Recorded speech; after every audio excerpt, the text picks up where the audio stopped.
Welcome, curious minds, to the deep dive. Today, we're plunging into a world that, well, for many of you who shared your sources, it's been described as profoundly unsettling. That's putting it mildly, I think. Right. Just imagine those opening words echoing in your mind. Carcass, cut in half, stunner, slaughter line, spray wash. And then, boom, the protagonist's stark realization. Another day of slaughtering humans. It's an immediate, visceral jolt into a reality unlike our own, yet disturbingly familiar somehow. That opening, like you highlighted in your notes, it doesn't just describe a scene, it really creates a world instantly. Bazterrica just, thrusts us into that normalized horror through Marcos's internal monologue, challenges our very perceptions of what's possible. Absolutely. We're diving deep into Agustina Bazterrica's truly unsettling novel, Tender is the Flesh. And this isn't just a story, is it? It's a meticulously constructed, deeply uncomfortable world.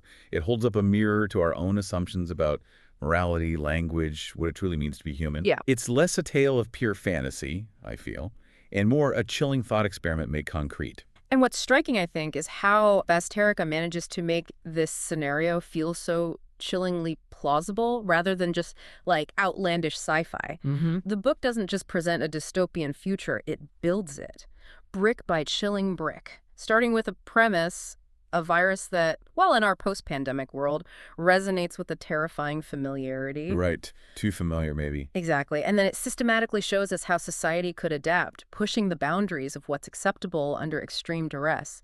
It transforms a thought experiment into this visceral reality. So the premise, for those unfamiliar, is shockingly simple, yet utterly devastating. A global transition occurred after this mysterious, deadly virus wiped out animals, leading, almost inevitably it seems, to the legalization and normalization of human consumption. Our mission today is to unpack the intricate web of this dystopian society. We're going to examine how language is twisted, how entire industries are built upon the unthinkable, and how human morality is stretched, really, to its absolute breaking point. So prepare for a journey that definitely challenges your perceptions of what it means to be human and what it means to survive in a world where humanity itself becomes the ultimate commodity. So you highlighted this concept of the transition in your notes, and it really is the linchpin, isn't it? Absolutely. It's the foundational lie, the thing upon which this entire horrifying society is built.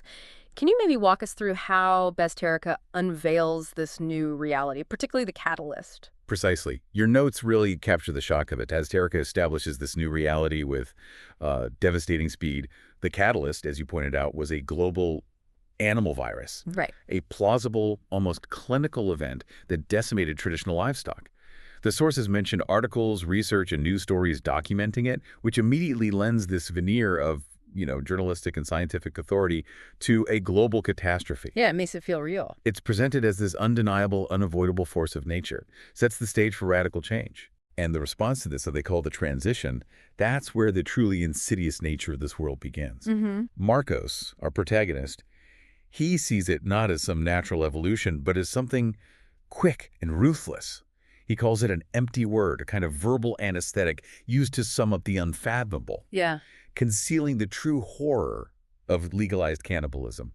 There's a clear societal pressure, you see it throughout, to naturalize it, to make the unspeakable just every day. And that's where the psychological manipulation becomes so apparent, isn't it? The term transition itself is a masterpiece of obfuscation. Totally. It suggests a smooth, necessary evolution rather than a desperate, violent societal upheaval.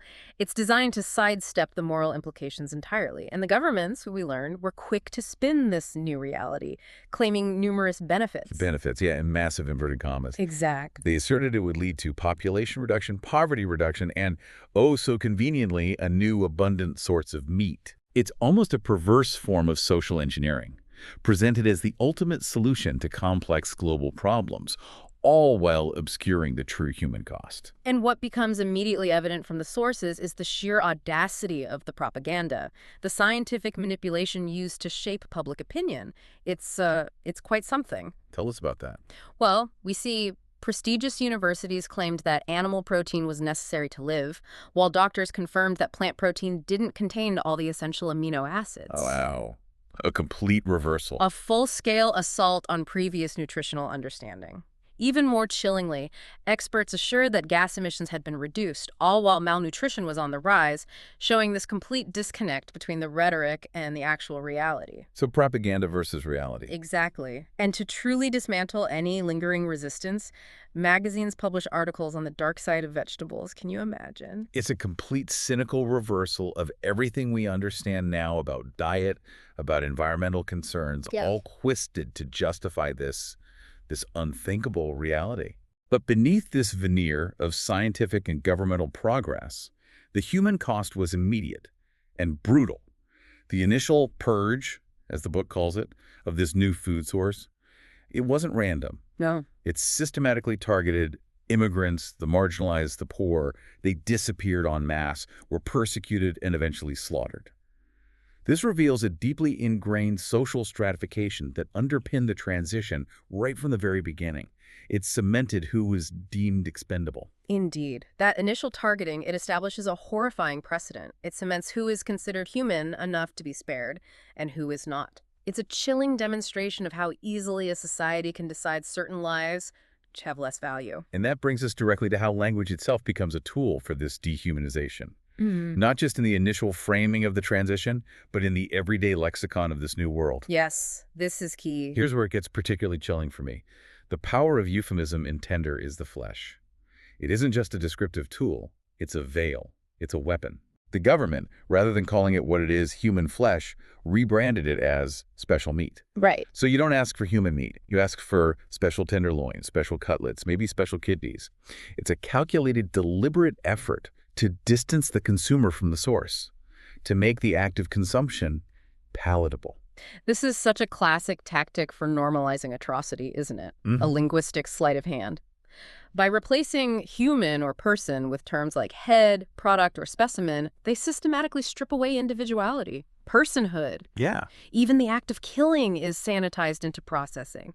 The language creates an emotional buffer, a cognitive dissonance that allows people to participate in or, consume from the system without confronting its horrific core. And it goes even deeper than that, into the very anatomy of the meat. You mentioned this in your notes. The butchers initially copied the traditional cuts of beef. To ease the transition. Exactly. So it would feel familiar, comforting in its normalcy. But then as the system solidified, they introduced these clinical detached terms like upper extremity for hands and lower extremity for feet. Oh. It's so scientific, so precise, so devoid of any human resonance. It effectively nullifies all horror through this systematic linguistic manipulation. You're not buying a hand, you're buying an upper extremity. This complete reframing is profoundly disturbing. And what this reveals, really, at its core, is how societal norms can be completely inverted and then reinforced through the seemingly innocuous act of naming things. The very words that once denoted human body parts become interchangeable with livestock terms, erasing the moral distinction. Yeah. It's a testament to the power of language, not just to describe, but to construct reality, bending perceptions to fit the demands of this new normal. And Marcos, our protagonist, he's trapped within this linguistic prison. He struggles with it. He knows the truth, but internally he grapples with words like cannibalism and assassinate. Knowing the danger. Exactly. Knowing he could be arrested, even sent to the municipal slaughterhouse and processed just for using them aloud, it's a powerful indicator of how thoroughly thought and speech are policed in this new world. Creates a profound internal conflict. The forbidden word becomes a marker of rebellion, even if it's only in the silent recesses of his own mind. It highlights the quiet horror of self-censorship, the erosion of free thought. Okay, so we've seen how language is twisted to justify the transition and dehumanize. But how is this unthinkable new reality actually operationalized? How does it work? Nice. That's where we plunge into the heart of the industry of special meat. A fully fleshed out, horrifyingly efficient industrial complex that, of course, begins at the breeding centers. And what immediately becomes starkly clear from the sources is the sheer scale and the chilling, almost clinical efficiency described in these facilities. They're not just farms. They are explicitly called great living warehouses of meat. Ugh, that phrase. I know. It's designed to strip away any remaining vestige of humanity from the beings within.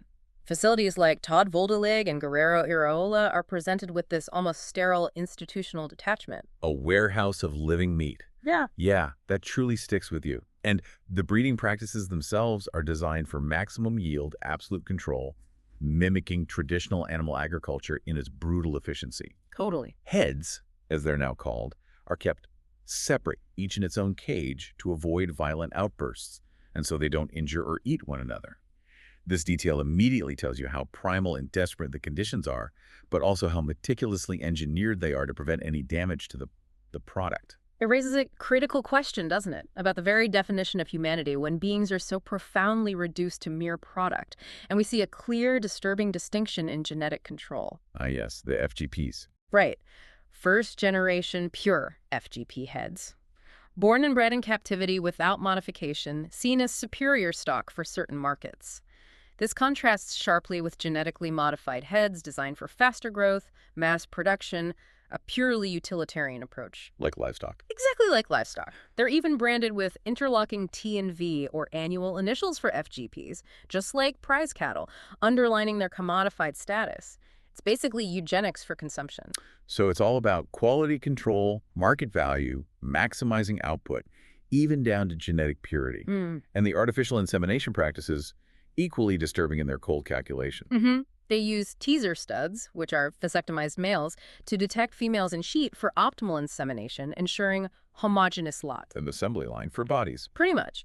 The sources even mention a German buyer, Egmont, who, in this fleeting moment of what you might call ethical concern, A flicker. a tiny flicker, he questions the propriety of the studs mounting the females, even if only for detection. It's a brief glimpse of a moral dilemma in a world otherwise seemingly devoid of them. But the depravity deepens significantly from there, doesn't it? Oh, yes. The sources describe the horrifying practice of removing arms or legs from impregnated females. Why? Why would they do that? To prevent them from killing their fetuses by ramming their stomachs against the bars, it ensures the product reaches term at any cost to the mother's body or, frankly, sanity. It's a chilling example of how the system prioritizes profit and production over any shred of compassion or basic rights. That's unimaginable cruelty. It's almost impossible to grasp the level of systemic barbarity described here. How do you even begin to process such a detail, knowing it's part of a normalized industry? It forces you to confront the absolute nadir of human empathy, doesn't it? This isn't an isolated act of some deranged individual. It's a calculated economic decision to ensure product reaches term. Wow. It's the moment where the utilitarian logic of the transition completely annihilates any vestige of inherent worth or dignity. And the sources show us this is not an exception, but a horrifying rule, deeply embedded in their breeding practices. And in the vocal cords. Yes. One of the most chilling details is explicitly stated: vocal cord removal. And the explanation is so simple, yet so brutally effective. No one wants them to talk because meat doesn't talk. It's the ultimate act of dehumanization, stripping away their ability to communicate, to cry out, to express any form of sentience that might disrupt the illusion that they're mere animals. The very ability to make sound, to articulate pain or protest is surgically removed. This profound silencing is absolutely critical. It reinforces the narrative that these are not humans, but commodities. It maintains the comfortable illusion for the consumers. We also see specialized breeding within this industry. Like what? Like obese heads, specifically bred for a processing plant that specializes in fat. And due to a new law, an emerging market for organ transplantation is highlighted. It's a complete, horrifying commodification of the body from flesh to organs. No part is without potential economic value. Even their internal parts are being repurposed. They're very biology engineered for specific markets. And despite the horrifying nature of it all, it's incredibly regulated. Oh, yeah. Very regulated. They need vaccines and medication. Antibiotics, papers up to date, regular Food Standards Agency inspections. Sick heads are simply discarded, thrown to the scavengers, underscoring their utter disposability. Right. No value if they're sick. And Marcos, in his role, even has to tell El Gringo to improve transport to avoid injuries to the heads. Why? To preserve the skin's value. It shows how every single part of the product is monetized and protected for profit. What this paints is a horrifyingly realistic image of industrial agriculture, but applied to human beings. The language, the processes, the economic drivers, it's all chillingly familiar. It's the banality of evil made tangible through logistical minutia. Okay, so the breeding centers produce the heads. What happens next in this gruesome supply chain? They go to the processing plant, specifically the Krieg processing plant where Marcos works. Describe this place for us. Well, it's described as isolated and surrounded by electric fencing. To keep people out. To keep the scavengers out, specifically. It immediately creates this fortress-like impression. And what's striking is the contrasting aesthetics. The buildings are white, compact, efficient, almost sterile looking. Right. Yet this clinical facade hides the implacable truth that Marcus's mother understood. The word slaughterhouse that refuses to disappear from memory. It's a deliberate architectural lie. It's the ultimate disconnect, isn't it? A pristine exterior for an unspeakable interior. Let's walk through the workflow of this place because the details are quite gruesome, and they force us to confront the mechanical reality of this world. Okay. First, the heads are unloaded, weighed, branded, Oh. and shaved. Their hair is sold naturally in other back products. Of course. Waste not, want not. Then they're brought to resting cages for a day, explicitly to ensure tender meat. And there's an ante-mortem inspection to weed out diseased product. It's all about maintaining a certain quality and consistency. And what's truly chilling about those initial steps isn't just the depravity, but the familiarity. We see the echo of real-world livestock processing the weighing, branding, resting for tenderness. It's a deliberate design to desensitize, to make the unspeakable feel industrial. It's a chilling mimicry of what we do to animals, only now applied to beings that were, moments ago, unequivocally human. Underscores the novel's commentary on our own relationship with consumption. Yes, the complete eradication of the human element. And then comes the role of the stunners. Sergio, for example, is a particularly chilling character. Yes, sir. His job is to strike them unconscious so their throats can be slit. He uses a club, which apparently requires skill, while beginners use a captive bolt pistol. What do you make of his chilling justification? He works, quote, either the heads or his family. That's where the insidious nature of the system really takes hold, I think. Sergio's justification is a classic example of how individuals rationalize participation in atrocity. He's not presented as inherently evil. No, he seems trapped. He's trapped, forced to make an impossible choice between his children's survival and his own humanity. He convinces himself that the meat's purpose is to be slaughtered and eaten. It paints a stark picture of how quickly moral lines blur under extreme duress, transforming what should be an abhorrent act into just a job that provides for his family. A necessary evil, in his mind. So his personal morality is completely bent to fit the necessity of survival. Okay. After sunning, they enter the slitting room. The sources describe tons of blood that fall into the bleeding trough, splattering everywhere. Grim. There's a disturbing incident where an unconscious female actually regains consciousness, falls from the rail, and has to be re-stunned before her throat is finally slit. This isn't just a detail. It demonstrates the constant brutal reality of the operation and the sheer volume of lives processed. Right. The system isn't perfect, even in its horror. And we learn the blood has other uses beyond just fertilizer, as it was for cows, hinting at even more macabre forms of commodification. Indeed, that incident of the re-stunned female is a powerful moment. It shatters the pretense of efficiency and reveals the raw, uncontrolled violence at the heart of the process. It's a momentary breach in the system's careful dehumanization. Following that, the bodies are floating in boiling water for scalding. Then spun at high speeds in the deherring machine, a process described almost poetically as a strange and cryptic dance. This systematic breakdown of the body continues, now stripping away the last outward signs of its original form. A dance of death, indeed. Then gutting and dissection. The workers make precise cuts, removing internal organs, even stitching the anus shut to prevent contamination. It's a systematic, almost surgical process. Eyes, tongues, ears, brains, meticulously removed, each placed on labeled trays. Nothing wasted. Nothing wasted. Every part is destined for a specific market or purpose. The awful room further illustrates this relentless efficiency, the complete objectification of the body. Intestines covered in salt, mesenteric fat scraped, stomachs cleaned and compressed into an edible sponge. An edible sponge. That's what it says. The visceral sight of red entrails hanging from hooks underscores the industrial scale and the complete disregard for the original form, transforming biological components into raw materials. Finally, the division of carcasses. Chainsaws cut bodies in half, followed by washing, inspection, sealing, cooling. They even explain the science of tenderness, mentioning lactic acid, myosin, ATP, glycogen, enzymes. Right, the science behind it all. It's scientific rigor applied to horror, a chilling blend of precise knowledge and moral bankruptcy, all to ensure the product is perfect for consumption. And through all this, what's truly poignant is Marcos's observation of the worker's psyche. He notes the pervasive desensitization, the high turnover rate. Yeah. He contemplates how workers can spend most of the day storing human hearts in a box, questioning if they are aware that what they hold in their hands was beating just moments ago. That it's hard. It's a powerful moment where the veil of euphemism is briefly lifted, even if only in his mind, reveals the psychological toll on those who enable the system. This question hints at the lingering, unignorable humanity that even the most brutal system struggles to entirely erase. So we've got the breeding, the processing. Yeah. But what about the demand? The sheer variety of ways human bodies are commodified is just mind-boggling. And that's where the tanneries and butcher shops come in. Let's talk about the Haifu tannery, run by Senor Urami. Urami. This man is utterly obsessed with human skin, calls it the smoothest in nature because it has the finest grain. His detailed instructions for avoiding defects, the sudden need for black skins because of some designer trend, it's all about exploiting this new resource for luxury goods. We even hear rumors of his reign of terror and pre-transition flaying, hinting at a deep-seated depravity that the New World merely legitimized. This raises a profound question, doesn't it? Does the transition simply legitimize pre-existing cruelties and dark desires, or does it create entirely new ones?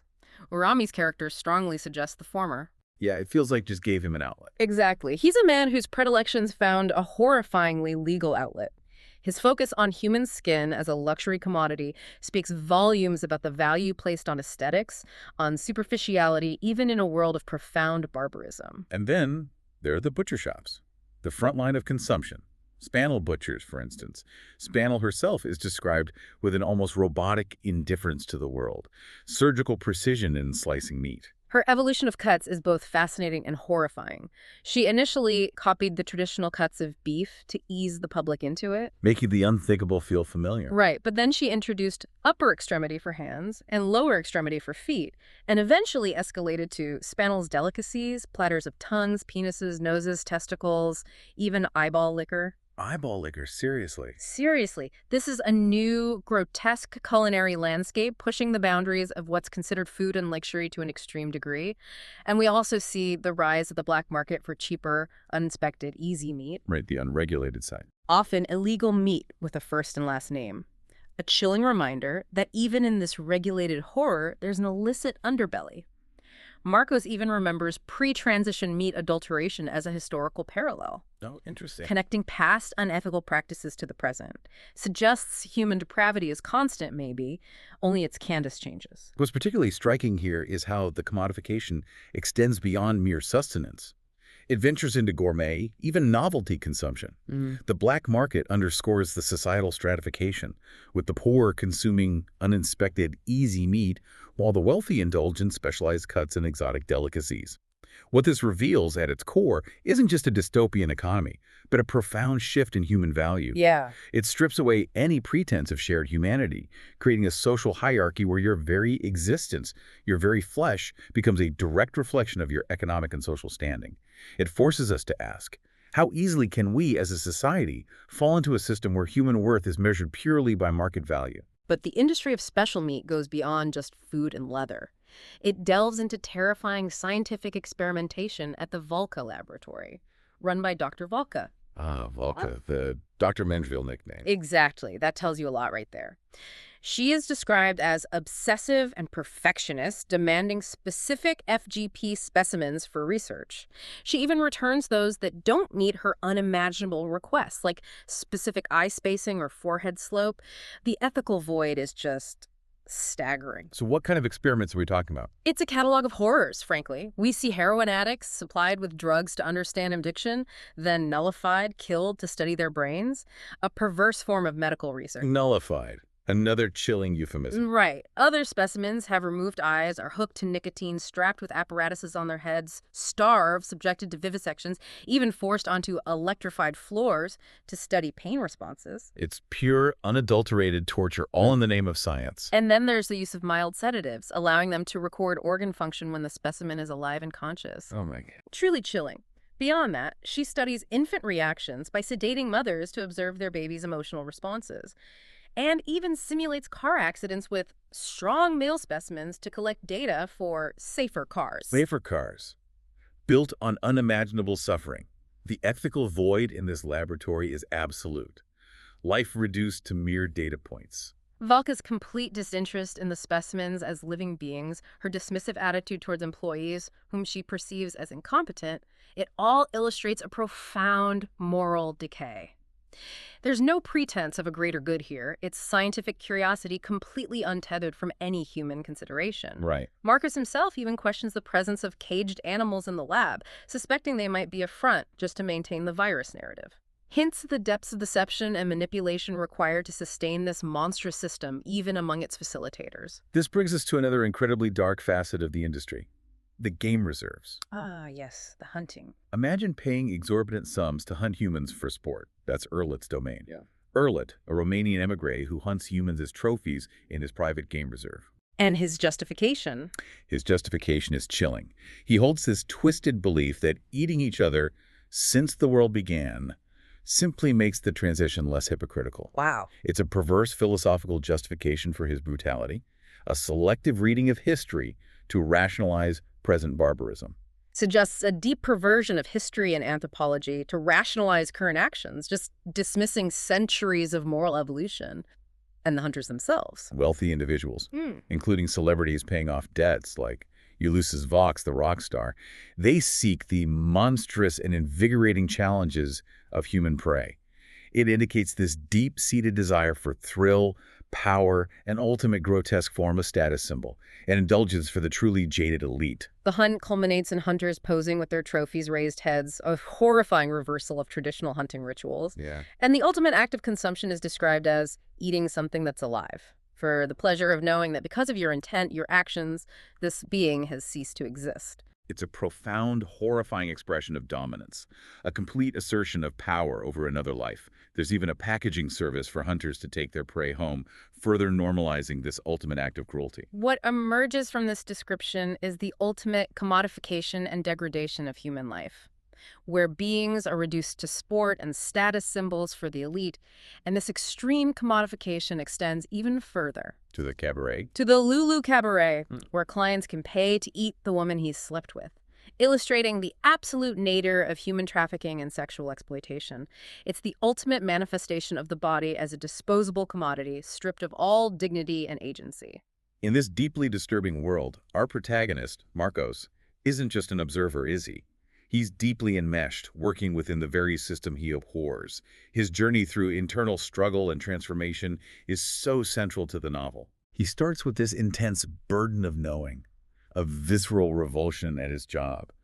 He feels the words carcass, cut in half, stunner, slaughter line, spray wash. Just strike him, destroy him. He's covered in sweat because he knows it's another day of slaughtering humans. There's this persistent idea that this is what they are. Humans bred as animals for consumption, a truth he just cannot escape. And a striking detail that emerges is how Marcos's initial revulsion slowly transforms, or perhaps gets buried beneath layers of necessity and coping mechanisms. The psychological toll is immense. Yeah. He openly wishes he could anesthetize himself and live without feeling anything, to just act automatically, observe, breathe, and nothing more. We also learn past trauma, like a pig bite that almost took off his hand, hinting at an earlier, more visceral connection to the world of animal processing, a sort of foreshadowing of his current predicament and his own entanglement with the raw, brutal reality of the slaughterhouse. And his personal life is just a wasteland, isn't it? Fueling his despair. Yeah. The death of his young son, Leo, is this gaping, unhealed wound, Devastating. leading to his wife Cecilia's subsequent departure and leaving him with a profound emptiness and grief that he carries constantly. This loss is a constant companion, driving much of his motivation to merely survive. And coupled with that, his aging father's decline into dementia requires expensive care in a nursing home, which is a key driver for Marcos to continue his work in the processing plant. Right, the financial pressure. He remembers his father as a person of integrity, a sharp contrast to the moral bankruptcy of the present. Intensifies his internal conflict, makes his continued complicity such a bitter pill to swallow. His father's memory represents a lost moral compass. But despite the crushing weight of his circumstances, Marcos isn't entirely broken. We see glimpses of acts of rebellion and quiet defiance. They show his underlying moral compass hasn't completely shattered. He breaks the phone of a fake applicant trying to film the slaughter, shows a directness with Dr. Velka that others wouldn't dare. Risky moves. Yeah. And internally wishes he could articulate the atrocity he sees to Irami. These are small acts, but they indicate a lingering resistance within him. It makes you wonder, how does one maintain a semblance of humanity in an inhuman world? Marcos's internal battle finds an external parallel in the story of Ensi. Ah, Ensi the saw operator. Right, who dramatically broke down, cutting open cages and trying to free the heads. A desperate, futile act of revolt. Marcos, watching this unfold, wishes he could break like Ensi, revealing a submerged desire for revolt and a profound empathy that he cannot act upon, highlights his internal struggle and the paralyzing fear of consequences. And here's where his story takes a truly unexpected and dangerous turn.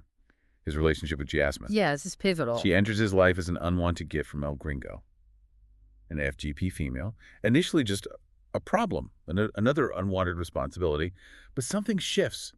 He begins to care for her, providing food, blankets, washing her. He recognizes her fear and, chillingly, the purity to this being who's unable to speak, a purity he sees slipping away in his own life. This marks a profound change, doesn't it? An act of radical humanization in a world that systematically dehumanizes. He unties her, names her Jasmine, a definitive act of reclaiming her personhood, and teaches her how to live in a house, how to eat, dress, use the toilet. He's essentially trying to give her back some semblance of a life. Exactly. He observes her fascination with TV, her bright and silent laughter. This growing bond is an act of profound, life-threatening defiance in a world that denies her humanity, forces him to confront his own suppressed compassion. But the unthinkable happens. Jasmine becomes pregnant with his child. The ultimate taboo. An act strictly prohibited and punishable by death at the municipal slaughterhouse. This transforms his quiet defiance into a desperate, all-consuming need to protect his child and Jasmine. Pushes him to the absolute edge. The stakes become terrifyingly personal, threatening to consume everything he has left. This is such a pivotal moment, forcing him into a choice of unimaginable horror. Illustrates the profound ethical compromises demanded by this world. During childbirth, to protect his child and conceal the illegal pregnancy, Marcos, he stuns Jasmine with a club. Oh, God. Saying, with chilling purity, she had the human look of a domesticated animal. Wow. That line.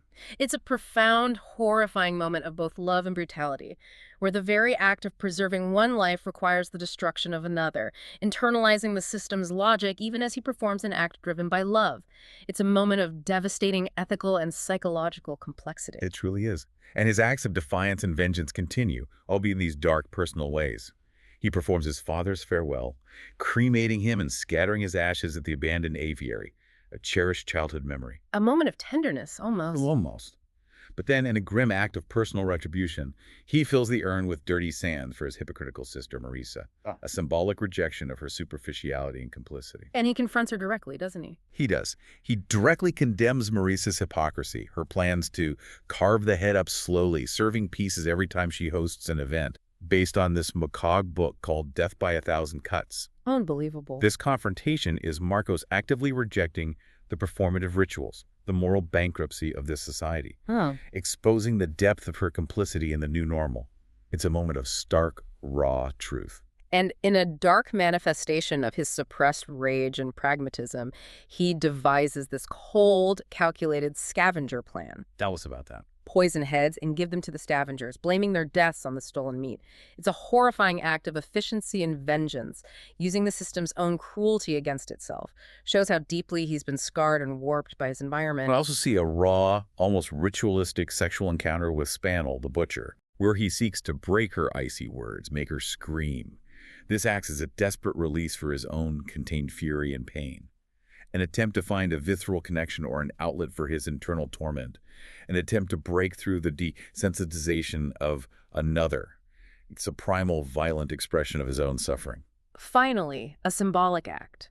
Marcos physically tears down the zoo sign, erasing the name of a place that no longer represents its original purpose. It's a powerful rejection of the false narratives of the past. An attempt to clear away the lies and confront the grim present reality, even if only symbolically. It's a small but significant act of rebellion against the systemic deception. Marcos's inner world is further illuminated by his dreams and despair.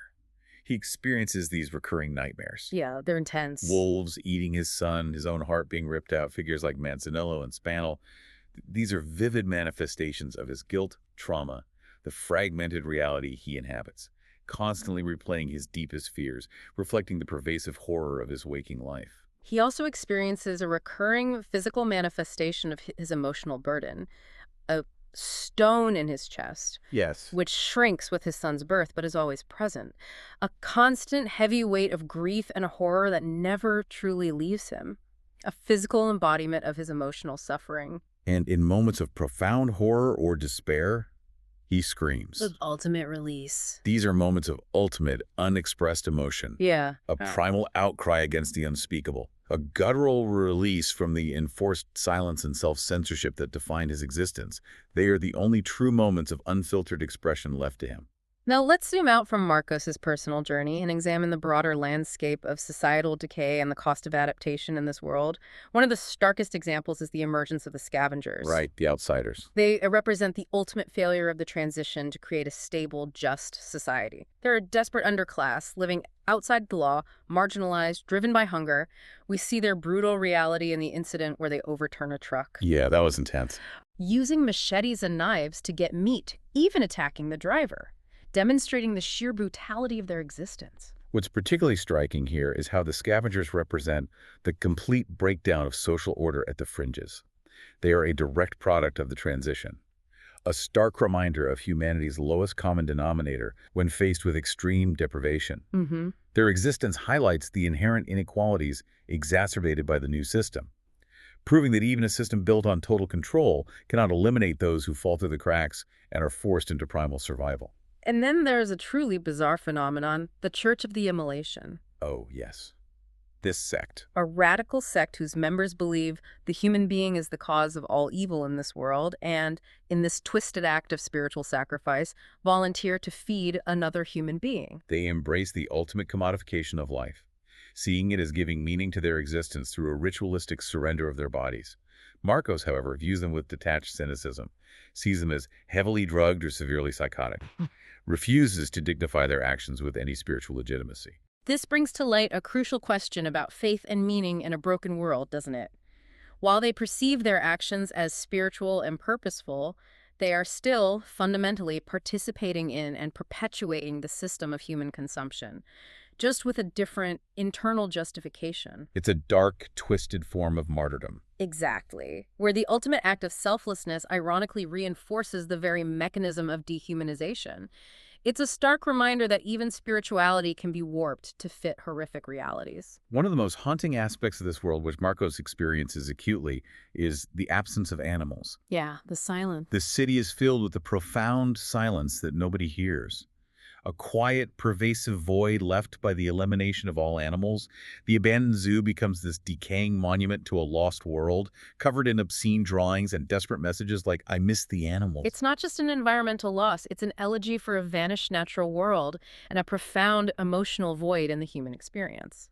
And this profound environmental and emotional vacuum contributes directly to the chilling desensitization of youth. Children, disturbingly, play games like Exquisite Corpse, speculating on how Uncle Marquitos tastes, showing a generation raised without traditional moral frameworks, where cannibalism is just another concept to play with. Even more horrifying, teenagers are depicted brutally killing puppies at the zoo, revealing a complete lack of empathy or understanding of the value of animal or indeed human life.